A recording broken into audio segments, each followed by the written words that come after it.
नमस्कार, आप देख रहे हैं इंडिया न्यूज़ पंजाब हिमाचल। आपके साथ मैं हूं प्रिया। कोरोना काल चल रहा है, बहुत तेजी के साथ संक्रमितों की संख्या प्रदेश और देश में बढ़ती हुई। इसी के मद्देनजर खास बातचीत की मेरे सहयोगी ने पंजाब हेल्थ के एडवाइजरी बोर्ड के मेंबर डॉक्टर राज बहादुर से। क्या कुछ उन्होंने कहा, सुनवाते हैं आपको।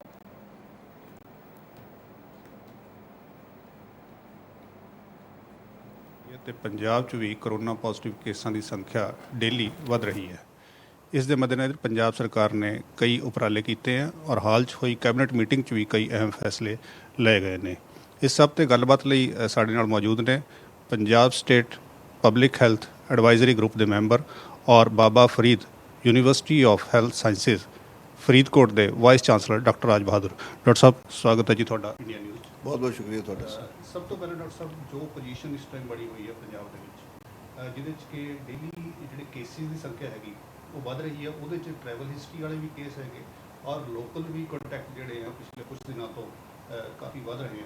ਤੇ ਇਸ ਪੋਜੀਸ਼ਨ ਨੂੰ ਕਿਸ ਤਰ੍ਹਾਂ ਆਪਾਂ ਭਾਰਦਵਾਜ ਸਾਹਿਬ, ਇਹ ਮਹਾਮਾਰੀ ਜਿਹੜੀ ਪੰਜਾਬ 'ਚ ਨਹੀਂ, ਸਾਡੇ ਦੇਸ਼ 'ਚ ਨਹੀਂ, ਸਾਰੀ ਦੁਨੀਆ 'ਚ ਇਹਨੂੰ ਪੈਂਡੈਮਿਕ ਕਹਿੰਦੇ।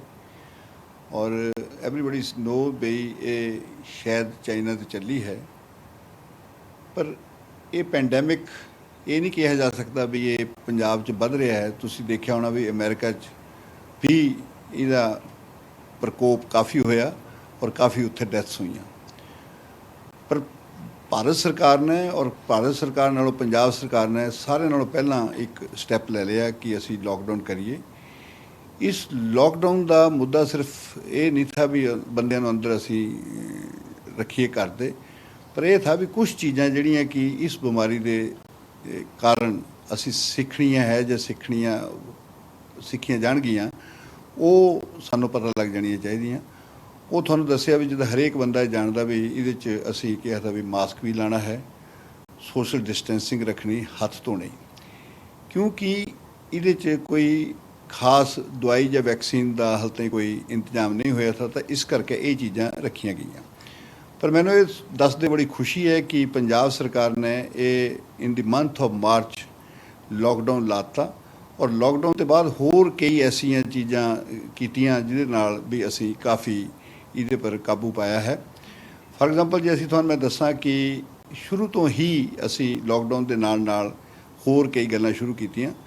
इन द मंथ ऑफ मार्च साडी टैसटिंग कैपेसिटी जे मैं तुहानूं दसां भी पंजाब च सिर्फ 40 सैंपल एट अमृतसर और 40 सैंपल पटियाला लैब दे विच थे। पर थोड़े ही दिनों च असी फरीदकोट च भी लैब शुरू की और उहदे च भी 40 सैंपल शुरू किए। ये एक महीने के अंदर अंदर तिन्ने ही लैब्स च असी 500 सैंपल करने की कैपेसिटी कर ली। फिर भी ये देखते हुए कि टैसट जिहड़े पेशेंट जिहड़े वध रहे हैं, सरकार ने कहा भी कुछ ना कुछ होर तरीके तुसी टोलो ताकि असी टैसट की कैपेसिटी वधाइए। असी कुछ छोटी मोटी रिसर्च के बाद ये पता किया भी एक असी high end RNA extraction machine लईए, जिहदी की कॉस्ट तकरीबन 1.5 करोड़ रुपया सीगा, और ये असी 3 मशीनां तिन्ने ही मैडिकल कॉलेजां च एक मशीन रखी, जिहदे नाल असी साडी कैपेसिटी 3000 सैंपल पर डे की हो गई। जे मैं तुहानूं कल दे आंकड़े दसां तो कल असी तिन्ने ही मैडिकल कॉलेजां 10,348 सैंपल किए, which is a very good number. ये जब तक असी टैसट नहीं करते उसले तो सानूं ये नहीं पता लगेगा कि जिहड़ा पेशेंट है वो पॉजिटिव है कि नैगेटिव है, और पॉजिटिव नैगेटिव पता करने वास्ते ये टैसटिंग वॉज वेरी इंपॉर्टेंट। ये टैसट के नाल नाल असी ये भी किया कि असी पेशेंट्स जिहड़े अपने पेशेंट्स पंजाब च है या जे पंजाब तो बाहरों कोई आया है, तो उन्होंने असी कोशिश की भी टैसट पॉजिटिव होने के बाद असी उन्होंने क्वारंटाइन करिए। इनिशियली असी आइसोलेशन वार्ड च भी रखे, पर फिर ग्रैजुअली भी लर्न भी जे वो पेशेंट एसिम्पटोमैटिक है तो उन्होंने असी जे घर च ही 14 दिन असी क्वारंटाइन कर दिए, जो उसकी सैल्फ आइसोलेशन हो जाए तो उसका उपचार हो जाता। क्योंकि at the end of the day जे एक 3-4 चीज़ों का ख्याल रखा जाए तो ये बीमारी ठीक हो जाती है। क्योंकि जी इनिशियली डिजीज़ शुरू होंगी वो वायरस आँदी और वायरल लोड 5-7 दिन काफ़ी बढ़ता, पर जे असी प्रिकॉशन लेंदे रहिए, जे किसी को बुखार है या कोई खांसी है तो उसका इलाज करने के बाद 14-15 दिनों में वायरल लोड घट जाता और ये बीमारी ठीक हो जाती है। पर यह जरूरी है कि जेडे ये पॉजिटिव पेशेंट्स है ਇਹ ਜੇ ਮਿਕਸ ਨਾ ਹੋਣ ਕਿਸੇ 'ਚ ਤਾਂ ਇਹ ਬਿਮਾਰੀ ਵਧੇਗੀ ਨਹੀਂ, ਅੱਗੇ ਫੈਲੇਗੀ ਨਹੀਂ। ਸੋ ਇਹਨੂੰ ਅਸੀਂ ਕਹਿੰਦੇ ਵੀ ਜੇ ਕੋਈ ਪੋਜ਼ਿਟਿਵ ਪੇਸ਼ੈਂਟ ਮਿਲ ਜਾਵੇ ਸਾਨੂੰ, ਤਾਂ ਸਾਨੂੰ ਚਾਹੀਦਾ ਕਿ ਅਸੀਂ ਉਹਦੇ ਜਿੰਨੇ ਵੀ ਕੰਟੈਕਟਸ ਹੈ ਉਹਨੂੰ ਅਸੀਂ ਟੋਲੀਏ। ਫਾਰ ਐਗਜ਼ਾਮਪਲ ਜੇ ਅਸੀਂ ਫਰੀਦਕੋਟ ਦੇਖੀਏ ਤਾਂ ਜਿਹੜਾ ਪਹਿਲਾ ਪੇਸ਼ੈਂਟ ਸਾਨੂੰ ਆਇਆ ਸਾਡੇ ਕੋਲ, ਆਈ still remember the name of the person, but ਉਹ ਅਸੀਂ ਦੇਖਿਆ ਉਹਦਾ ਜਿਹੜਾ ਕੰਟੈਕਟ ਟ੍ਰੇਸ ਜਿਹੜਾ ਕੀਤਾ ਤਾਂ ਪਤਾ ਲੱਗਿਆ ਵੀ ਬਿਮਾਰੀ ਜਿਹੜਾ ਕੰਟੈਕਟ था ਉਹ ਹੀ ਵਾਜ਼ ਦੀ ਫਸਟ ਪੇਸ਼ੈਂਟ, ਔਰ ਇਹ ਜਿਹੜਾ ਪੇਸ਼ੈਂਟ ਪਹਿਲੀ ਵਾਰੀ ਆਇਆ ਸਾਡੇ ਕੋਲ, ਦਿਸ ਪੇਸ਼ੈਂਟ ਵਾਜ਼ ਦੀ ਸੈਕੰਡ ਪੇਸ਼ੈਂਟ। ਸੋ ਇਹ ਇਸ ਕਰਕੇ ਇਹ ਪਤਾ ਕਰਨਾ ਪੈਂਦਾ ਕਿ ਕੋਈ ਪੇਸ਼ੈਂਟ ਦਾ ਕਿਹਦੇ ਨਾਲ ਗੱਲਬਾਤ ਹੋਈ ਜਾਂ ਕਿਹਦੇ ਨਾਲ ਉਹ ਮਿਲਿਆ ਜਿਸ 'ਤੇ ਉਹ ਇਨਫੈਕਸ਼ਨ ਉਸ ਬੰਦੇ ਨੂੰ ਹੋ ਗਈ। So this is very important to find out the contact ਜਿਹੜੇ ਕਿਸੇ ਵੀ ਇੱਕ ਪੇਸ਼ੈਂਟ ਦੇ ਨਾਲ ਹੈ। ਇਹ ਜਿਹੜੇ ਕੰਟੈਕਟਸ ਅਸੀਂ ਟ੍ਰੇਸਿੰਗ ਕਰਨੀ ਸ਼ੁਰੂ ਕਰਤੀ। ਹੁਣ ਫਿਰ ਉਹ ਤੋਂ ਬਾਅਦ ਇਹ ਵੀ ਦੇਖਿਆ ਵੀ ਅਸੀਂ ਪਹਿਲਾਂ ਤਾਂ ਅਸੀਂ ਸ਼ਹਿਰ ਕੰਟੇਨ ਕਰ ਦਿੱਤੇ ਵੀ ਸ਼ਹਿਰਾਂ 'ਚ ਬਾਹਰਲੇ ਸ਼ਹਿਰ ਤੇ ਇੱਕ ਸ਼ਹਿਰ ਤੇ ਦੂਜੇ ਸ਼ਹਿਰ 'ਚ ਨਹੀਂ ਵੜ ਸਕਦਾ ਕੋਈ ਬੰਦਾ। ਜੇ ਮੰਨ ਲਓ ਇੱਕ ਸ਼ਹਿਰ ਪੂਰੇ ਦਾ ਪੂਰਾ ਠੀਕ ਹੈ ਤਾਂ ਬਾਹਰਲੇ ਸ਼ਹਿਰ ਦਾ ਕੋਈ ਬੰਦਾ ਨਹੀਂ ਆ ਸਕਦਾ, ਪਰ ਸਾਰਾ ਪੂਰੇ ਦਾ ਪੂਰਾ ਸ਼ਹਿਰ ਬੰਦ ਕਰਨਾ ਵੀ ਔਖਾ ਹੈ। ਫਿਰ we have gone to the level of ਏ ਵੀ ਜਿੱਥੇ ਇੱਕ ਏਰੀਏ 'ਚ 5 ਪੇਸ਼ੈਂਟ ਪੋਜ਼ਿਟਿਵ ਹੈਗੇ ਹੈ ਤਾਂ ਉਹਨੂੰ ਤੁਸੀਂ ਕੰਟੇਨ ਕਰ ਲਓ। ਇੱਕ ਗਲੀ ਹੈ, ਇੱਕ ਮਹੱਲਾ ਹੈ, ਇੱਕ ਪਿੰਡ ਹੈ, ਜਾਂ ਇੱਕ ਪਿੰਡ ਦਾ ਕੁਛ ਹਿੱਸਾ ਹੈ, ਜਾਂ ਇੱਕ ਸ਼ਹਿਰ ਦਾ ਕੁਛ ਹਿੱਸਾ ਹੈ, ਇੱਕ ਸੁਸਾਇਟੀ ਹੈ, ਇਹ ਜਿੱਥੇ ਵੀ 5 ਪੇਸ਼ੈਂਟ ਪੋਜ਼ਿਟਿਵ ਹੈਗੇ ਹੈ ਉਹਨਾਂ ਨੂੰ ਸਾਨੂੰ ਕੰਟੇਨ ਕਰਨਾ ਚਾਹੀਦਾ। This is known as a micro containment. So ਇੱਕ ਪਾਸੇ ਤਾਂ ਅਸੀਂ ਉਹਨਾਂ ਦੀ ਕੁਆਰੰਟਾਈਨ ਕੀਤੀ, ਦੂਜੇ ਪਾਸੇ ਅਸੀਂ ਉਹਨਾਂ ਦੀ ਮਾਈਕਰੋ ਕੰਟੇਨਮੈਂਟ ਕੀਤੀ, ਤੀਜੀ ਅਸੀਂ ਟੈਸਟਿੰਗ ਕੈਪੈਸਿਟੀ ਆਪਣੀ ਵਧਾਤੀ। ਇਹਨਾਂ ਫੈਕਟਰਸ ਨਾਲ ਸਾਨੂੰ ਅਸੀਂ ਕਾਫੀ ਕੁਛ ਕਾਬੂ ਪਾਇਆ। ਔਰ ਖੁਸ਼ੀ ਦੀ ਗੱਲ ਹੈ ਕਿ ਸਾਡੇ ਪ੍ਰਾਈਮ ਮਿਨਿਸਟਰ ਜੀ ਨੇ ਇਹ ਕਿਹਾ ਵੀ ਪੰਜਾਬ ਦਾ ਜਿਹੜਾ ਮਾਡਲ ਹੈ it is a very successful model. ਜਿੱਲੇ ਸ਼ੁਰੂ ਹੋਈ ਸੀ ਗੱਲ ਤਾਂ ਕੇਰਲਾ ਦੀ ਗੱਲ ਹੁੰਦੀ ਸੀ, ਪਰ ਅੱਜ ਉਹਨਾਂ ਨੇ ਬੜੇ ਇਫੈਕਟਿਵਲੀ ਕਿਹਾ ਵੀ ਪੰਜਾਬ ਦਾ ਮਾਡਲ ਸਾਡਾ ਕਾਫੀ ਅੱਛਾ। ਤਾਂ ਇਸ ਮਾਮਲੇ 'ਚ ਜੇ ਮੈਂ ਦੱਸਾਂ ਤੁਹਾਨੂੰ ਤਾਂ ਮੈਂ ਕਹੂੰਗਾ ਕਿ ਸਾਡੀ ਲੀਡਰਸ਼ਿਪ ਕੈਪਟਨ ਅਮਰਿੰਦਰ ਸਿੰਘ ਜੀ ਔਰ ਉਹਦੇ ਨਾਲ ਜਿੰਨੀਆਂ ਵੀ ਟੀਮ ਸਾਡੀਆਂ ਬਣੀਆਂ ਹੈ, ਉਹ ਮੇਰੇ ਖਿਆਲ ਜਿੰਨੀ ਮਿਹਨਤ ਪਿਛਲੇ ਕਦੀ ਜ਼ਿੰਦਗੀ 'ਚ ਨਹੀਂ ਕੀਤੀ ਹੋਣੀ, ਅਸੀਂ ਇਹ ਪਿਛਲੇ 4 ਮਹੀਨੇ 'ਚ ਕਾਫੀ ਜ਼ਿਆਦਾ ਮਿਹਨਤ ਕੀਤੀ ਇਨ terms of this work of surveillance, quarantine, testing, micro containment. ਪਰ ਫਿਰ ਵੀ ਜੇ ਸਾਨੂੰ ਪੇਸ਼ੈਂਟ ਸਾਨੂੰ ਨਜ਼ਰ ਆਉਂਦੇ ਪੇਸ਼ੈਂਟ, ਇਹਦਾ ਕਾਰਨ ਇਹੀ ਹੈ ਕਿ ਕਿਤੇ ਨਾ ਕਿਤੇ ਅਸੀਂ ਆਪਣੀ ਪੰਜਾਬੀਅਤ ਸਾਡੀ ਜਿਹੜੀ ਹੈ ਵੀ ਸਾਨੂੰ ਕੁਛ ਨਹੀਂ ਹੋ ਸਕਦਾ, ਉਹਦੇ ਕਰਕੇ ਹੈ। ਜਿਸ ਤਰ੍ਹਾਂ ਵੀ ਲੋਕਡਾਊਨ ਖੋਲ੍ਹਿਆ ਤਾਂ ਮੇਰੇ ਖਿਆਲ ਵੀ ਹੈਵ ਸਟਾਰਟਡ ਸੇਇੰਗ ਬਈ ਪੇਸ਼ੈਂਟ ਜਿਹੜੇ ਹੈ ਆਮ ਘੁੰਮਣ ਲੱਗ ਪਏ, ਜਦ ਕਿ ਉਹਨਾਂ ਨੂੰ ਚਾਹੀਦਾ ਸੀ ਕਿ ਉਹ ਡਿਸਟੈਂਸਿਸ ਆਲ ਦੋਜ਼ ਰੱਖਣ, ਖਿਆਲ ਰੱਖਣ, ਪਰ ਨਹੀਂ ਰੱਖਿਆ। ਪਰ ਇਹ ਕੋਈ ਐਸੀ ਗੱਲ ਨਹੀਂ, ਪਰ ਫਿਰ ਵੀ ਜੇ ਅਸੀਂ ਇੱਦਾਂ ਹੀ ਬਰਕਰਾਰ ਰਹੇ ਤਾਂ ਪੇਸ਼ੈਂਟ ਦਾ ਨੰਬਰ ਜ਼ਰੂਰ ਵੱਧ ਸਕਦਾ, ਪਰ ਦੈਨ ਇਹਨਾਂ ਦਾ ਇਲਾਜ ਅਸੀਂ ਕਰ ਸਕਦੇ ਹਾਂ। ਪੇਸ਼ੈਂਟ ਦਾ ਨੰਬਰ ਵਧਣ ਦੀ ਹੀ ਗੱਲ ਹੈ ਕਿ ਜਿਹੜੀ ਕੈਬਨਿਟ ਨੇ ਜਿਹੜਾ ਡਿਸੀਜਨ ਲੱਤਾ ਹੈ 300 ਨਵੀਂ ਭਰਤੀ ਅਡਹੌਕ ਤੇ ਜਿਹੜੀ ਕੀਤੀ ਜਾਣੀ ਹੈ ਤਿੰਨੇ ਕਾਲਜਾਂ 100 ਕਰਕੇ, ਉਹਨੂੰ ਕਿਸ ਆਪਾਂ ਐਂਗਲ ਤੋਂ ਦੇਖਦੇ ਕਿ ਮਤਲਬ ਇਹ ਆਪਾਂ ਇੱਕ ਐਡਵਾਂਸ 'ਚ ਸਟੈਪ ਲੈ ਰਹੇ ਹਾਂ, ਆਪਾਂ ਨੂੰ ਅੱਗੇ ਦਿਖ ਰਿਹਾ ਕਿ ਹੋਰ ਜ਼ਿਆਦਾ ਵੱਧ ਸਕਦੀ ਹੈ ਇਹ ਚੀਜ਼। ਇਹ ਜਿਹੜੀਆਂ ਸਿਫਾਰਿਸ਼ਾਂ ਹੋਈਆਂ ਜਿਨ੍ਹਾਂ 'ਤੇ ਕੱਲ੍ਹ ਫੈਸਲਾ ਲਿੱਤਾ ਗਿਆ ਮੁੱਖ ਮੰਤਰੀ ਵੱਲੋਂ, ਉਹ ਕੀ ਹੈ? ਸਰ ਇਹ ਹੈ ਬਈ ਅਸੀਂ ਪੰਜਾਬ 'ਚ ਸ਼ੁਰੂ ਤੋਂ ਹੀ ਅਸੀਂ 3 ਲੈਵਲ ਪਰ ਡਿਜ਼ੀਜ਼ ਨੂੰ ਟੈਕਲ ਕਰਨ ਦੀ ਕੋਸ਼ਿਸ਼ ਕੀਤੀ ਹੈ। ਇੱਕ ਹੈ Covid care centre. Covid care centre ਐਸੇ ਹੈ ਜਿੱਥੇ ਕਿ ਵਿਚ is under the general administration, deputy commissioner ਜਾਂ ਐਸਡੀਐਮ ਜਿਹੜੇ ਹੈ ਕੁਛ ਏਰੀਏ ਕੁਛ ਸਕੂਲਾਂ 'ਚ ਐਸੇ ਐਨਵਾਇਰਨਮੈਂਟ ਕ੍ਰੀਏਟ ਕੀਤਾ ਜਾਂਦਾ ਤਾਂ ਕਿ ਕੋਈ ਵੀ ਪੇਸ਼ੈਂਟ ਜਿਹੜਾ ਹੈ ਇਹ ਸਿੰਪਟੋਮੈਟਿਕ ਪੋਜ਼ਿਟਿਵ ਹੈ ਉਹਨੂੰ ਉੱਥੇ ਰੱਖਿਆ ਜਾ ਸਕੇ। ਉਹਦੇ 'ਚ ਉਹਨਾਂ ਨੂੰ ਫੈਸਿਲਿਟੀ ਦਿੱਤੀ ਜਾਂਦੀ, ਖਾਣੇ ਦੀ ਫੈਸਿਲਿਟੀ ਹੈ, and then they have a segregation with each other. ਉਹਨਾਂ ਦੀ ਲਾਂਡਰੀ ਵੀ ਉੱਥੇ ਹੀ ਹੈ। ਜਿਸ ਵੇਲੇ ਉਹ ਪੇਸ਼ੈਂਟ ਦਾ ਟੈਸਟ ਪੋਜ਼ਿਟਿਵ ਜੇ ਆਇਆ ਪਰ ਉਹ ਸਿੰਪਟੋਮੈਟਿਕ ਨਹੀਂ ਹੈ ਤਾਂ ਉਹਨੂੰ ਉੱਥੇ ਰੱਖਿਆ ਜਾਂਦਾ। ਜੇ ਇਨ ਐਡੀਸ਼ਨ ਟੂ ਦਿਸ ਉਹਦੇ ਨਾਲ ਕੋਈ ਕੋਮੋਰਬਿਡਿਟੀ ਹੈ ਜਾਂ 60 ਸਾਲ ਦਾ ਬੰਦਾ ਹੈ ਜਿਹੜਾ ਘਰ 'ਚ ਆਈਸੋਲੇਟ, ਕਈ ਐਸੇ ਘਰ ਹੈ ਜਿਹਦੇ 'ਚ ਪੋਸੀਬਿਲਿਟੀ ਨਹੀਂ ਹੈ ਵੀ ਉਹਨੂੰ ਕੁਆਰੰਟਾਈਨ ਕੀਤੀ ਜਾ ਸਕਦੀ ਘਰ, ਉਹਨੂੰ ਤੁਸੀਂ ਇਸ ਸੈਂਟਰ 'ਚ ਰੱਖ ਸਕੇ, ਉਹਦੀ ਫੈਸਿਲਿਟੀ ਦੇ ਸਕਦੇ।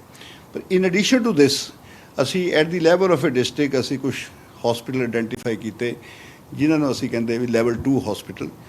ਕੋਈ ਪੇਸ਼ੈਂਟ ਜਿਹੜਾ ਪੋਜ਼ਿਟਿਵ ਹੈ ਉਹ ਜੇ ਉਹਨੂੰ ਆਕਸੀਜਨ ਦੀ ਲੋੜ ਹੈ ਤਾਂ ਅਸੀਂ ਵੀ will shift this patient from COVID care center to this level 2 hospital where the oxygen facility is there। ਇੱਥੇ ਵੀ ਇਸ ਹਸਪੀਟਲ 'ਚ ਵੀ ਜਾ ਕੇ ਅਸੀਂ ਇਹ ਦੇਖਦੇ ਰਹਾਂਗੇ ਬੜੇ ਧਿਆਨ ਨਾਲ ਕਿ ਉਹਦੀ ਜਿਹੜੀ ਆਕਸੀਜਨ ਸੈਚੂਰੇਸ਼ਨ ਹੈ ਉਹ ਜ਼ਿਆਦਾ ਘੱਟ ਤਾਂ ਨਹੀਂ ਰਹੀ। ਜੇ 90 ਤੇ ਘਟਣੇ ਦੀ ਉਹਦੀ ਕੈਪੈਸਿਟੀ ਹੋਈ, ਜੇ ਵੱਧ ਰਿਹਾ ਹੋਵੇ 90 ਤੇ ਆਕਸੀਜਨ ਸੈਚੂਰੇਸ਼ਨ ਉਹਦੀ ਘਟਦੀ ਹੋਈ we will immediately shift that patient to the tertiary care hospital, ਜਿਹੜੇ ਕਿ ਸਾਡੇ 3 ਮੈਡੀਕਲ ਕਾਲਜ ਹੈ ਸਰਕਾਰੀ, 2 ਪ੍ਰਾਈਵੇਟ ਮੈਡੀਕਲ ਕਾਲਜ ਹੈ। ਇਹਦੇ 'ਚ ਫੈਸਿਲਿਟੀਜ਼ ਹੈ।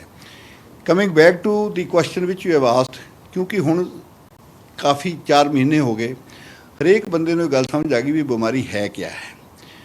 ਇਸੇ ਲਈ ਲੋੜ ਹੈ ਕਿ ਅਸੀਂ ਇਹਨਾਂ ਪੇਸ਼ੈਂਟ ਦਾ in addition to the testing ਜੇ ਪੋਜ਼ਿਟਿਵ ਆਇਆ ਤਾਂ ਅਸੀਂ ਜਲਦੀ ਤੋਂ ਜਲਦੀ ਇਲਾਜ ਕਰੀਏ। This is very important.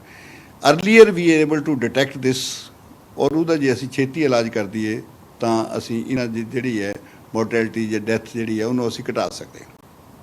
ਇਸ ਕਰਕੇ ਇਹ ਹਸਪੀਟਲ 'ਚ ਜਿਹੜੇ ਹੈ ਉਹਦੇ 'ਚ ਕਿੰਨੇ ਹੋਰ ਡਾਕਟਰਾਂ ਦੀ ਲੋੜ ਹੈ, ਜਾਂ when it comes to the tertiary care hospital, ਜਿੱਥੇ ਕਿ ਜਿੱਦਾਂ ਫਾਰ ਐਗਜ਼ਾਮਪਲ ਮੈਡੀਕਲ ਕਾਲਜ, ਇਹ ਦੇਖਿਆ ਗਿਆ ਵੀ ਜਿੰਨੇ ਸਟਾਫ ਸਾਡਾ ਅੱਜ ਹੈ ਉਹ ਸਟਾਫ ਸਿਰਫ ਇੰਨਾ ਕੀ ਹੈ ਕਿ ਜਿਹੜਾ ਆਮ ਹਸਪਤਾਲ ਜਿਹੜਾ ਸਾਡਾ ਹੈ ਉਹਦੇ ਵਾਸਤੇ, ਉਹਦੀ ਜਿੰਨੇ ਪੇਸ਼ੈਂਟਸ ਜਿਹੜੇ ਨਾਨ ਕੋਵਿਡ ਪੇਸ਼ੈਂਟ ਆ ਉਹਨਾਂ ਦਾ ਇਲਾਜ ਕਰਨੇ ਵਾਸਤੇ। ਮੰਨ ਲਓ ਕਿਸੇ ਕਾਰਨ ਤੇ ਜੇ ਸਾਡੇ ਪੇਸ਼ੈਂਟ ਜੇ ਵੱਧਦੇ ਹੋਣ ਤਾਂ ਸਾਨੂੰ ਲੋੜ ਹੈ ਹੋਰ ਡਾਕਟਰਾਂ ਦੀ, ਖਾਸ ਕਰਕੇ ਉਹ ਡਾਕਟਰਾਂ ਦੀ ਜਿਹੜੇ ਐਨਸਥੀਸੀਆ ਦੇ ਡਾਕਟਰ ਹੈ ਜਾਂ ਮੈਡੀਸਨ ਦੇ ਡਾਕਟਰ ਹੈ ਜਿਨ੍ਹਾਂ ਨੇ ICU 'ਚ ਕੰਮ ਕਰਨਾ। ਇਸ ਕਰਕੇ ਸਰਕਾਰ ਨੇ ਇਹ ਫੈਸਲਾ ਲਿਆ ਕਿ ਸਾਨੂੰ 100 ਪੋਸਟ, ਤਿੰਨੇ ਮੈਡੀਕਲ ਕਾਲਜ ਨੂੰ 100 ਪੋਸਟ, ਜਿਹਦੇ 'ਚ ਮੈਡੀਸਨ ਔਰ ਐਨਸਥੀਸੀਆ, ਰੈਸਪੀਰੇਟਰੀ ਮੈਡੀਸਨ ਦੇ doctors, staff nurses specially, and ਖਾਸ ਕਰਕੇ ICU ਟੈਕਨੀਸ਼ੀਅਨ ਦੀਆਂ ਪੋਸਟਾਂ ਦਿੱਤੀਆਂ। ਔਰ ਅਸੀਂ ਇਹਨਾਂ ਨੂੰ ਜਲਦੀ ਭਰ ਕੇ ਵੀ ਵਿਲ ਪ੍ਰਿਪੇਅਰ ਆਰਸੈਲਫ। ਹਾਲੇ ਤੇ ਵੀ ਅੱਜ ਵੀ ਨੰਬਰ ਆਫ ਦੀ ਪੇਸ਼ੈਂਟ ਸਾਡੇ ਜ਼ਿਆਦਾ ਨਹੀਂ ਹੈ, but for the Amritsar medical college, ਬਾਕੀ ਪਟਿਆਲਾ ਔਰ ਫਰੀਦਕੋਟ 'ਚ ਸਾਡੇ ਕੋਈ ਖਾਸ ਪੇਸ਼ੈਂਟ ਨਹੀਂ ਹੈ। ਖਾਸ ਕਰਕੇ as compare to both these places, Faridkot 'ਚ number of the patient those and gone on ventilator ਉਹ ਬੜਾ ਹੀ ਘੱਟ ਹੈ। ਡਾਕਟਰ ਸਾਹਿਬ, ਇਹਦੇ ਨਾਲ ਹੀ 4 ਲੈਬੋਰਟਰੀਜ਼ ਨਵੀਆਂ ਕੋਵਿਡ ਟੈਸਟਿੰਗ ਵਾਸਤੇ, ਉਹਦਾ ਵੀ ਫੈਸਲਾ ਹੋਇਆ ਕੈਬਨਿਟ 'ਚ। ਉਹਦੇ ਨਾਲ ਕੀ ਫਰਕ ਪਏਗਾ? ਕਿੰਨੇ ਟੈਸਟਿੰਗ ਕਪੈਸਿਟੀ ਵਧੇਗੀ ਅਤੇ ਕਿੰਨਾ ਛੇਤੀ ਜਿਹੜਾ ਟੈਸਟ ਜਿਹੜੀ ਰਿਪੋਰਟ ਹੈ ਉਹ ਆ ਸਕੇ? ਸਰ, ਇਹ ਫੈਸਲਾ ਕੋਈ ਹੁਣ ਨਹੀਂ ਲਿਆ, ਇਹ ਸਰਕਾਰ ਨੇ ਇਨ ਦੀ ਮੰਥ ਆਫ ਅਪ੍ਰੈਲ ਇਹ ਲੈ ਲਿਆ ਸੀ, ਜਿਸ ਲਈ ਫੈਸਲਾ ਕੀਤਾ ਕਿ ਸਾਨੂੰ ਆਪਣੀ ਟੈਸਟਿੰਗ ਕਪੈਸਿਟੀ ਵਧਾਉਣੀ ਚਾਹੀਦੀ। ਜਿਸ ਲਈ ਅਸੀਂ ਇਹ ਦੇਖ ਰਹੇ ਤੇ ਵੀ ਅਸੀਂ how can we increase from 500 ਤੇ 3000। ਉਸੇ ਵੇਲੇ ਇਹ ਫੈਸਲਾ ਲਿਆ, ਕੈਪਟਨ ਸਾਹਿਬ ਨੇ ਮੈਨੂੰ ਕਿਹਾ ਖਾਸ ਕਰਕੇ ਵੀ ਅਸੀਂ ਜਾ ਕੇ ਜਲੰਧਰ ਦੇਖੀਏ ਵੀ ਅਸੀਂ ਕੋਈ ਹੋਰ ਲੈਬ ਤਾਂ ਨਹੀਂ ਬਣਾ ਸਕਦੇ। So I went to Jalandhar and we found ਉੱਥੇ ਇੱਕ NDRR ਸੈਂਟਰ ਹੈ, ਉਹਦੇ 'ਚ ਅਸੀਂ ਇੱਕ ਲੈਬ ਕਰਨ ਦੀ ਕੋਸ਼ਿਸ਼ ਸ਼ੁਰੂ ਕੀਤੀ। ਇੱਕੋ ਉਹ ਨਹੀਂ, ਪਰ ਅਸੀਂ ਹੋਰ ਵੀ ਜਗ੍ਹਾ ਪਤਾ ਕੀਤਾ। For example now the forensic lab Gadvasu university, we requested even the Guru Nanak Dev university as well as Punjabi university. But then ਹੁਣ ਆਇਡੈਂਟੀਫਾਈ ਕਰ ਲਿਆ ਸੀ ਵੀ 4 ਜਿਹੜੀਆਂ ਲੈਬਸ ਹੈ, A at Jalandhar, 2nd at Ludhiana and 2 at Mohali, ਜਿਹੜੀਆਂ ਇਹ ਲੈਬਸ ਬਣਾਵਾਂਗੇ। ਇਹਨਾਂ ਦੀ capacity in the beginning would be around 200 per lab, which means 1000 sample ਹੋ ਜਾਏਗਾ। ਪਰ ਇਹਨਾਂ ਦੀ ਕੈਪੈਸਿਟੀ ਨੂੰ ਵੀ ਅਸੀਂ ਲੈ ਕੇ ਚੱਲਾਂਗੇ, ਜਿੱਦਾਂ ਅਸੀਂ 3-3000 ਕਰਦੇ, they will also increase, so that ਜਿਹੜਾ ਸਾਡਾ ਇੱਕ ਟੀਚਾ ਰੱਖਿਆ ਸੀ ਸਰਕਾਰ ਨੇ ਵੀ 20000 ਸੈਂਪਲ ਅਸੀਂ ਰੋਜ਼ ਕਰਾਂਗੇ, ਤਾਂ ਉਹ ਕਰਨੇ ਦੀ ਅਸੀਂ ਖਮਤਾ ਰੱਖਾਂਗੇ। ਇਹ ਜਿਹੜੇ 4 ਨਵੇਂ ਸੈਂਟਰ ਕਦੋਂ ਤੱਕ ਸ਼ੁਰੂ ਹੋ ਜਾਣੇ ਜੀ? ਸਰ, ਇਹਨਾਂ ਦੀ ਮੈਂ ਮੋਨੀਟਰ ਕਰਦਾ ਇਹਨਾਂ ਦੀ ਕੰਸਟਰਕਸ਼ਨ ਦੇ ਤਕਰੀਬਨ 40 to 70% ਦੀ ਕੰਸਟਰਕਸ਼ਨ ਹੋ ਗਈ। ਇਹਨਾਂ ਨੂੰ ਟਾਰਗੇਟ ਦਿੱਤਾ 30 ਤਰੀਕ ਤੱਕ ਇਹਨਾਂ ਦੇ ਲੈਬ ਦੀ ਕੰਸਟਰਕਸ਼ਨ ਦਾ। ਇਕਵਿਪਮੈਂਟ ਜਿਹੜਾ ਬਾਬਾ ਫਰੀਦ ਯੂਨੀਵਰਸਿਟੀ ਪ੍ਰੋਕਿਓਰ ਕਰਦੀ, ਸਾਨੂੰ ਫੰਡ ਦਿੱਤਾ ਸਰਕਾਰ ਨੇ ਵੀ ਇਹਨਾਂ ਦੀ ਲੈਬ ਦੇ ਵਿੱਚ ਜਿੰਨੀ ਫੰਡਿੰਗ ਹੈ, ਜਿਹੜਾ ਇਕਵਿਪਮੈਂਟ ਹੈ ਉਹ ਅਸੀਂ ਦੇਣਾ ਹੈ 4 ਲੈਬਸ 'ਚ। ਇਨ ਐਡੀਸ਼ਨ ਟੂ ਦਿਸ ਇਹਨਾਂ ਨੂੰ ਮੈਨ ਪਾਵਰ ਵੀ ਦੇਵਾਂਗੇ ਅਸੀਂ, ਉਹ ਕਿੰਨੇ ਟੈਕਨੀਸ਼ੀਅਨ ਚਾਹੀਦੇ ਹੈ ਜਾਂ ਜਿੰਨੇ ਸਾਇੰਟਿਸਟ ਚਾਹੀਦੇ ਹੈ ਉਹ ਵੀ ਉਹਨਾਂ ਦਾ ਵੀ ਅਸੀਂ ਉਪਚਾਰ ਕਰਾਂਗੇ। We have already advertise the people, ਉਹਦੇ ਜਿਹੜੀ ਲਿਸਟ ਹੈ, ਲਿਸਟ 'ਚੋਂ ਅਸੀਂ ਇਹਨਾਂ ਜੋ ਟੈਕਨੀਸ਼ੀਅਨਸ ਐਂਡ ਸਾਇੰਟਿਸਟ ਅਸੀਂ ਇਹਨਾਂ ਨੂੰ ਦੇਵਾਂਗੇ ਜੀ। ਪਲਾਜ਼ਮਾ ਥੈਰੇਪੀ ਵੀ ਸ਼ੁਰੂ ਹੋਈ ਪੰਜਾਬ 'ਚ, ਫਰੀਦਕੋਟ 'ਚ ਪਹਿਲਾਂ ਮਰੀਜ਼ ਦੀ ਜਿਹੜੀ ਉਹ ਹੈਗੀ ਸਫਲ ਰਹੇ ਉਹਦੇ 'ਚ, ਉਸ ਤੋਂ ਬਾਅਦ ਅੰਮ੍ਰਿਤਸਰ ਨੂੰ ਵੀ ਮਨਜ਼ੂਰੀ ਮਿਲੀ ਹੈ ਉਹਦੇ ਵਾਸਤੇ। ਕਿੰਨੀ ਕੁ ਟੈਕਨੀਕ ਜਿਹੜੀ ਹੈ ਸਫਲ, ਔਰ ਕਿੰਨੇ ਕੁ ਪੇਸ਼ੈਂਟਸ 'ਤੇ ਹੁਣ ਤੱਕ ਜਿਹੜਾ ਇਹਨੂੰ ਆਪਾਂ ਇਹਦਾ ਪ੍ਰਯੋਗ ਕਰ ਚੁੱਕੇ? ਸਰ, ਪਲਾਜ਼ਮਾ ਥੈਰੇਪੀ ਦਾ ਮਤਲਬ ਇਹ ਹੈ ਕਿ ਜਿਹੜਾ ਪੇਸ਼ੈਂਟ ਸਫਰ ਕਰਤਾ ਡਿਜ਼ੀਜ਼ ਨਾਲ ਹੋਇਆ, ਜਿਹੜਾ ਸਾਡਾ ਫਸਟ ਪੇਸ਼ੈਂਟ था ਜਿਸ ਉਹਨੂੰ ਬਿਮਾਰੀ ਹੋਈ, ਜਿਸਲੇ ਉਹ ਠੀਕ ਹੋ ਜਾਂਦਾ ਤਾਂ ਉਹਦੇ ਵਿੱਚ ਐਂਟੀਬਾਡੀਜ਼ ਬਣ ਜਾਂਦੀਆਂ। ਐਂਟੀਬਾਡੀਜ਼ ਹੁੰਦੀਆਂ ਜਿਹੜੀਆਂ ਕਿ ਬਿਮਾਰੀ ਦੇ ਅਗੇਂਸਟ ਲੜਦੀਆਂ। ਜਿੱਦਾਂ ਫਾਰ ਐਗਜ਼ਾਮਪਲ ਸਾਡੇ TB ਦੀ ਸਾਨੂੰ ਵੈਕਸੀਨੇਸ਼ਨ ਕਰਦੇ ਤਾਂ ਉਹਦਾ ਮਤਲਬ ਇਹ ਹੈ ਵੀ ਸਾਡੇ ਸਰੀਰ 'ਚ ਐਂਟੀਬਾਡੀਜ਼ ਪਾ ਦਿੱਤੀਆਂ ਜਾਂਦੀਆਂ ਬਾਈ ਦੀ vaccination.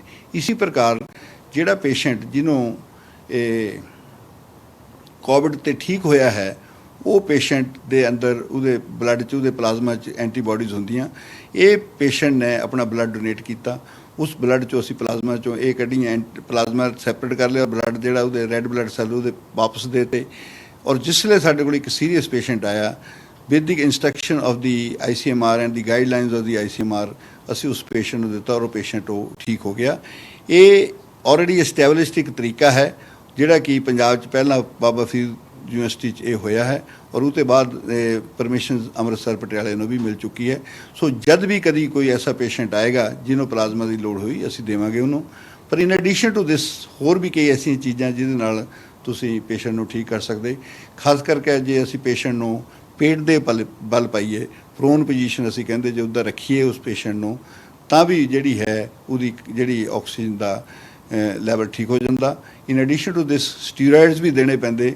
Methyl prednisolone has been established now ਔਰ ਅਸੀਂ ਇਹ ਸਾਡਾ ਜਿਹੜੇ ਮੈਡੀਕਲ ਦਾ ਐਕਸਪਰਟ ਗਰੁੱਪ ਹੈ ਉਹ ਗਾਈਡ ਕਰਦਾ ਸਾਨੂੰ। ਜਿੰਨੇ ਵੀ ਪੇਸ਼ੈਂਟ ਸੀਰੀਅਸ ਹੈ they are guided by the expert group ਔਰ ਉਹਨਾਂ ਨੂੰ ਜਿੱਦਾਂ ਟ੍ਰੀਟਮੈਂਟ ਦਿੰਦੇ ਅਸੀਂ ਤਾਂ ਉਹ ਪੇਸ਼ੈਂਟ ਨੂੰ ਆਰਾਮ ਆ ਰਿਹਾ ਹੈ।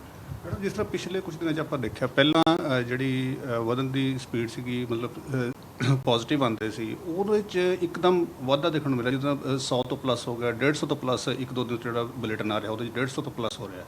ਉਹਨੂੰ ਦੇਖਦੇ ਹੋਏ ਆਪਣਾ ਆਉਣ ਵਾਲੇ ਦਿਨਾਂ 'ਚ ਕੋਈ ਹੋਰ ਟੈਸਟਿੰਗ ਦੀ ਲੈਬਸ ਹੋਰ ਬਣਾਉਣ ਦੀ ਵੀ ਕੋਈ ਯੋਜਨਾ, ਜਿਵੇਂ 4 ਦਾ ਫੈਸਲਾ ਆਪਾਂ ਲੈ ਲਿਆ, ਇਸ ਤੋਂ ਇਲਾਵਾ ਵੀ ਕੋਈ ਇਨ ਪ੍ਰੋਸੈਸ ਚੱਲਦਾ? ਸਰ ਇਹ ਸਾਰਾ ਜਿਹੜਾ ਨਾ ਟਾਰਗੇਟ ਐਵੇਂ ਕੋਈ ਬੇਹਿਸਾਬੇ ਤਰੀਕੇ ਨਾਲ ਨਹੀਂ ਬਣਾਇਆ ਜਾਂਦਾ। ਇਹ ਟਾਰਗੇਟ ਜਿਹੜਾ ਕੱਢਿਆ ਅਸੀਂ 20,000 ਸੈਂਪਲ ਪਰ ਡੇ ਦੀ ਕੈਪੈਸਿਟੀ ਅਸੀਂ ਆਪਣੀ ਪਾਪੂਲੇਸ਼ਨ ਨੂੰ ਦੇਖਦੇ ਹੋਏ ਬਣਾਇਆ ਔਰ ਕਿੰਨੀ ਕਿਸ ਵੇਲੇ ਸਾਨੂੰ ਲੋੜ ਹੈ ਉਹਦੇ ਹਿਸਾਬ ਨਾਲ ਟੈਸਟਿੰਗ ਕੈਪੈਸਿਟੀ ਵਧਾਉਣੇ ਦੀ ਲੋੜ ਕੀਤੀ ਹੈ। ਪਰ ਜੇ ਹੋਰ ਟੈਸਟ ਵੀ ਜਿਹੜੇ ਹੈ ਉਹ ਜੇ ਲੋੜ ਪਈ ਤਾਂ ਉਹ ਕੀਤੇ ਜਾ ਸਕਦੇ ਸਨ। ਜਿਸ ਤਰੀਕੇ ਦੇ ਨਾਲ ਹੁਣ ਕੇਸਿਸ ਵੱਧ ਰਹੇ ਹਨ ਔਰ ਲਾਕਡਾਊਨ ਵੀ ਖੁੱਲ ਰਿਹਾ, ਹੌਲੀ ਹੌਲੀ ਹੋ ਰਿਹਾ ਹੈ, ਆਵਾਜਾਈ ਵੀ ਜਿਹੜੀ ਹੈ ਕਾਫੀ ਵਧੀ ਹੈ। ਪਿਛਲੇ ਦਿਨੀ ਦੁਬਾਰਾ ਫੈਸਲਾ ਲਿਆ ਗਿਆ ਕਿ ਸ਼ਨੀਵਾਰ ਨੂੰ ਔਰ ਸੰਡੇ ਨੂੰ ਜਿਹੜਾ ਹੈਗਾ ਉਹ ਕੁਝ ਇੰਪਲੀਮੈਂਟ ਕੀਤੀਆਂ ਗਈਆਂ ਜਿਹੜੀਆਂ ਰਿਸਟ੍ਰਿਕਸ਼ਨਸ ਹੈਗੀਆਂ, ਉਹਦੇ ਨਾਲ ਕੋਈ ਫਾਇਦਾ ਹੁੰਦਾ ਦਿਖ ਰਿਹਾ ਹੈ? ਸਰ ਜਿਸਲੇ ਵੀ ਇਹ ਅਸੀਂ ਪੰਜਾਬ 'ਚ ਲਾਕਡਾਊਨ ਖੋਲ੍ਹਿਆ ਸੀ ਔਰ ਇੱਦਾਂ ਲੱਗਿਆ ਵੀ ਸਾਰੇ ਬੰਦਿਆਂ ਨੇ ਇਹ ਸੋਚਿਆ ਵੀ ਅਸੀਂ ਹੁਣ ਬਿਲਕੁਲ ਬਿਮਾਰੀ ਠੀਕ ਹੋ ਗਈ ਹੈ। ਇੰਪ੍ਰੈਸ਼ਨ ਜਿਹੜਾ ਹੈ ਆਮ ਬੰਦੇ 'ਚ ਇਹ ਥਾ ਵੀ ਲਾਕਡਾਊਨ ਖਤਮ ਹੋਣੇ ਦੇ ਨਾਲ ਬਿਮਾਰੀ ਵੀ ਖਤਮ ਹੋ ਗਈ ਔਰ ਇਹਨੂੰ ਬੜਾ ਅਸੀਂ ਸੀਰੀਅਸਲੀ ਦੇਖਿਆ ਕਿ ਹਰੇਕ ਬੰਦਾ ਹਰੇਕ ਜਗ੍ਹਾ ਘੁੰਮ ਰਿਹਾ ਹੈ। ਇਸ ਕਰਕੇ ਫੈਸਲਾ ਲਿਆ ਗਿਆ ਕਿ ਅਸੀਂ ਫਿਰ ਤੀ ਖਾਸ ਕਰਕੇ ਵੀਕਐਂਡਸ ਨੂੰ, ਸੈਚਰਡੇ ਸੰਡੇ ਨੂੰ ਜਾਂ ਗਜ਼ਟਡ ਹੌਲੀਡੇ ਨੂੰ ਇਹਨੂੰ ਰੋਕਿਆ ਜਾਵੇ ਤਾਂ ਕਿ ਜਿਹੜੀ ਹੈ ਇਹਦੀ ਕੰਟੇਨਮੈਂਟ ਬਿਮਾਰੀ ਦੀ ਰਹੇ। ਇਹਦੇ 'ਚ ਕੋਈ ਸ਼ੱਕ ਨਹੀਂ ਹੈ। ਜੇ ਤੁਸੀਂ ਸੋਚਦੇ ਵੀ ਲਾਕਡਾਊਨ 6 ਸਾਰੇ ਦਿਨ ਕਰੀਏ, ਅਸੀਂ 7 ਦਿਨ ਕਰੀਏ ਤਾਂ ਲਾਕਡਾਊਨ 'ਚ ਨਾਲ ਕੁਛ ਸਾਡੇ ਫਰਕ ਪਿਆ ਤਾਂ ਸਰਟਨਲੀ ਇਹਦੇ 'ਚ ਨਾਲ ਫਾਇਦਾ ਹੋਏਗਾ ਵੀ ਜੇ 2 ਦਿਨ ਅਸੀਂ ਵੀਕਐਂਡ 'ਤੇ ਰੱਖੀਏ ਤਾਂ ਲਾਕਡਾਊਨ ਨਾਲ ਕੁਛ ਨਾ ਕੁਛ ਜਿਹੜਾ ਉਹਦੀ ਮਾਤਰਾ ਘਟੇਗੀ। ਜਿਹੜੀ ਦਰ ਹੈ ਵਧਣ ਦੀ ਕੇਸਿਸ, ਅਗਰ ਨੈਸ਼ਨਲ ਲੈਵਲ ਨਾਲ ਆਪਾਂ ਕੰਪੇਅਰ ਕਰੀਏ, ਆਪਾਂ ਪੰਜਾਬ ਨੂੰ ਕਿੱਥੇ ਖੜਾ ਪਾਉਂਦੇ ਔਰ ਪੰਜਾਬ ਜਿਹੜਾ ਹੈ ਤਿਆਰੀਆਂ ਨੂੰ ਲੈ ਕੇ ਕਿੱਥੇ ਖੜਾ ਇਸ ਟਾਈਮ?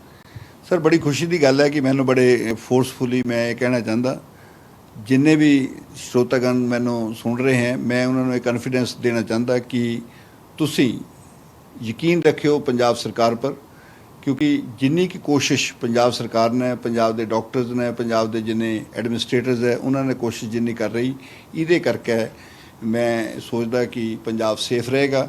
ਕੋਈ ਡਰਨੇ ਦੀ ਗੱਲ ਨਹੀਂ, ਪਰ ਦੀ ਪ੍ਰੀਕਾਸ਼ਨਸ ਜਿਹੜੀਆਂ ਹੈ ਉਹ ਜੇ ਅਸੀਂ ਰੱਖਾਂਗੇ, ਕਿਉਂਕਿ ਇਹ ਜਿਹੜੀ ਬਿਮਾਰੀ ਹੈ ਨਾ ਸਰ, ਇਹ ਕਮਿਊਨਿਟੀ ਦੀ ਬਿਮਾਰੀ ਹੈ, ਕਮਿਊਨੀਕੇਬਲ ਡਿਜ਼ੀਜ਼ ਹੈ। ਮੇਰੇ 'ਤੇ ਤੁਹਾਨੂੰ ਹੋਣੀ, ਤੁਹਾਡੇ ਅੱਗੇ ਕਿਸੇ ਨੂੰ ਹੋਣੀ, ਇਹ ਸਰਕਾਰ ਹੀ ਨਹੀਂ ਸਭ ਕੁਝ ਰੋਕ ਸਕਦੀ ਜਾਂ ਡਾਕਟਰ ਨਹੀਂ ਹੀ ਰੋਕ ਸਕਦੇ, ਸਾਰਾ ਕੁਝ ਰੋਕ ਨਹੀਂ ਸਕਦੇ।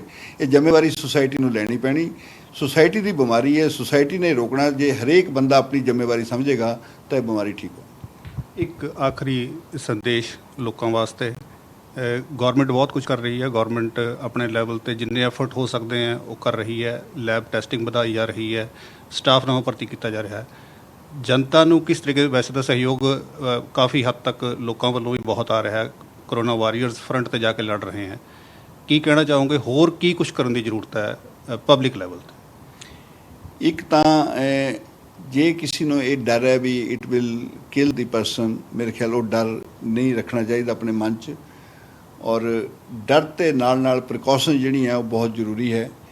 ਇਨ ਦੀ ਪ੍ਰੀਕਾਸ਼ਨ ਜਿਹੜੀਆਂ 3 ਜਿਹੜੀਆਂ ਆਮ ਗੱਲਾਂ ਅਸੀਂ ਕਹਿ ਰਹੇ ਬਈ ਮਾਸਕ ਲਾਉਣਾ ਚਾਹੀਦਾ, ਹੱਥ ਧੋਣੇ ਚਾਹੀਦੇ, ਸੋਸ਼ਲ ਡਿਸਟੈਂਸਿੰਗ ਰੱਖਣੀ ਚਾਹੀਦੀ। But in addition to this it is also important ਵੀ ਜੇ ਅਸੀਂ ਆਪਣੀ ਇਮਿਊਨਿਟੀ ਨੂੰ ਵਧਾਈਏ, ਇਮਿਊਨਿਟੀ ਵਧਾਉਣ ਦੇ ਤਰੀਕੇ ਹੈ ਤੁਸੀਂ ਵਿਟਾਮਿਨ ਸੀ ਲਓ, ਵਿਟਾਮਿਨ ਡੀ ਲਓ, ਇਹ ਇਮਿਊਨਿਟੀ ਵਧਾਉਂਦੀਆਂ। ਫਿਰ ਸਾਊਂਡ ਸਲੀਪ ਲਓ, ਜਿਸ ਲਈ ਅਸੀਂ ਸੌਂਦੇ ਵੀ ਅੱਛੀ ਤਰ੍ਹਾਂ, ਨੀਂਦ ਸਾਨੂੰ ਅੱਛੀ ਆਉਂਦੀ ਤਾਂ ਉਹਦੇ ਨਾਲ ਵੀ ਸਾਡੀ ਇਮਿਊਨਿਟੀ ਜਿਹੜੀ ਵੱਧਦੀ ਹੈ। ਤਾਂ ਇਹ ਪ੍ਰੀਕਾਸ਼ਨ ਰੱਖਾਂਗੇ ਅਸੀਂ ਤਾਂ ਮੇਰੇ ਖਿਆਲ ਅਸੀਂ ਠੀਕ ਰਹਾਂਗੇ। ਕੋਈ ਤੁਹਾਡੇ ਮਾਧਿਅਮ ਨਾਲ ਮੈਂ ਦੱਸਣਾ ਚਾਹੁੰਦਾ, ਡਰਨੇ ਦੀ ਲੋੜ ਨਹੀਂ ਹੈ। ਅਸੀਂ ਸਾਰੇ ਰਲ ਮਿਲ ਕੇ ਇਸ ਬਿਮਾਰੀ ਨੂੰ ਲੜਾਂਗੇ, ਜਿੱਤਾਂਗੇ ਔਰ ਜਿਹੜਾ ਸਾਡਾ ਪੰਜਾਬ ਫਤਿਹ ਦਾ ਇੱਕ ਕੈਪਟਨ ਸਾਹਿਬ ਨੇ ਦਿੱਤਾ ਹੈ ਨਾਰਾ, ਇਹ ਕਾਮਯਾਬ ਹੋਏਗਾ ਜੀ। ਬਹੁਤ ਬਹੁਤ ਧੰਨਵਾਦ ਡਾਕਟਰ ਸਾਹਿਬ ਸਾਡੇ ਨਾਲ ਗੱਲਬਾਤ ਕਰਨ ਵਾਸਤੇ। ਇਹ ਸਨ ਡਾਕਟਰ ਰਾਜ ਬਹਾਦਰ ਜਿਨ੍ਹਾਂ ਨੇ ਬਹੁਤ ਵਿਸਥਾਰ ਦੇ ਨਾਲ ਸਾਨੂੰ ਦੱਸਿਆ ਕਿਸ ਤਰੀਕੇ ਨਾਲ ਸਰਕਾਰ ਜਿਹੜੀ ਹੈ ਉਹ ਉਪਰਾਲੇ ਕਰ ਰਹੀ ਹੈ ਔਰ ਕਿਸ ਤਰ੍ਹਾਂ ਲੋਕਾਂ ਨੂੰ ਸਹਿਯੋਗ ਕਰਨਾ ਚਾਹੀਦਾ ਹੈ। ਕੈਮਰਾਮੈਨ ਅਜੇ ਰਾਣਾ ਦੇ ਨਾਲ ਅਨਿਲ ਭਾਰਦਵਾਜ, ਇੰਡੀਆ ਨਿਊਜ਼, ਚੰਡੀਗੜ੍ਹ।